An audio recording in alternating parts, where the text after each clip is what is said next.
Understand by definition, Bill, when somebody is attacking our compound, Yeah.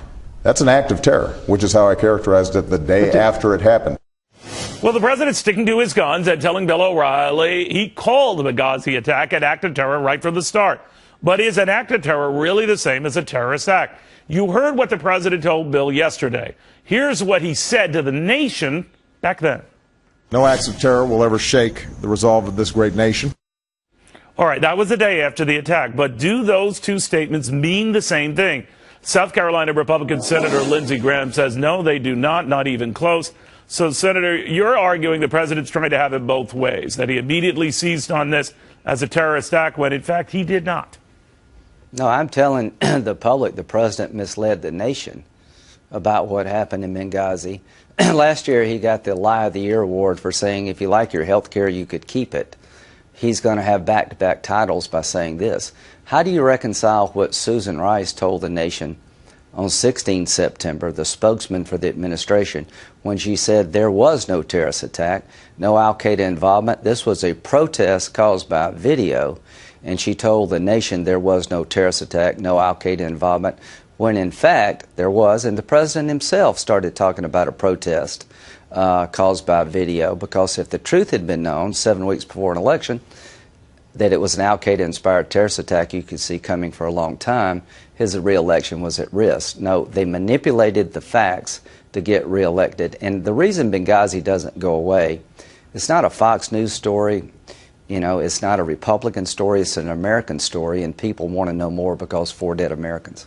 A lot of people go back and forth, Senator, on what the president knew and when he knew it, what he said and how he meant it. Whether it's semantics, whether it's just being deliberately deceitful. We do know this, that the day after this incident, he was off to Las Vegas for a political fundraiser. Now, politicians go to fundraisers all the time, but if memory serves me right, it was Mitt Romney who was criticized for commenting on this in a plane off to a campaign event, and no one noticed the oddity of the president disparaging that in a plane off to a fundraising event. Well, you're making 2 movies about the bin Laden raid. We've got every photo known to man about the president's direct leadership, being in the Situation Room, real-time involvement, giving the okay. They're literally making 2 movies about a successful raid to kill bin Laden. The president deserves great credit for that tough call. But we don't know what he did that night. We know he never talked to anybody in Libya. He only talked to his Secretary of Defense once. And General Ham told the Secretary of Defense, this is a terrorist attack. The Secretary of Defense told the president it was a terrorist attack. Again, how could Susan Rice tell the nation there's no evidence of an al-Qaeda terrorist attack, it was a protest caused by video, when the survivors were being interviewed on the 15th, the 16th, and 17th of September?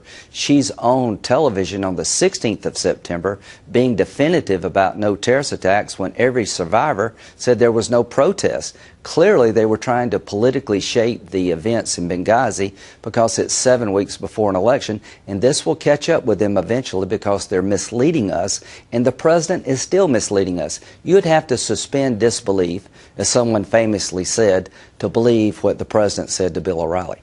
All right, now let's talk about Hillary Clinton, who has since said that it is her biggest regret, the Benghazi incident, and I'm wondering if it will also come back to be her biggest potential embarrassment in 2016. Well, one, I'm glad she's regretful, but being regretful is no substitute for accountability. Really what the president said dishonors the service of those who died in the line of duty and is an affront to their families, as to Hillary Clinton.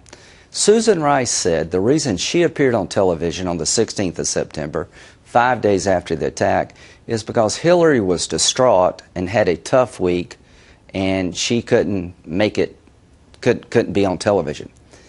If that's true, she should not be President of the United States. If she was unable to appear on television and talk about what happened to a consulate under her control, Susan Rice had no authority or control over Benghazi.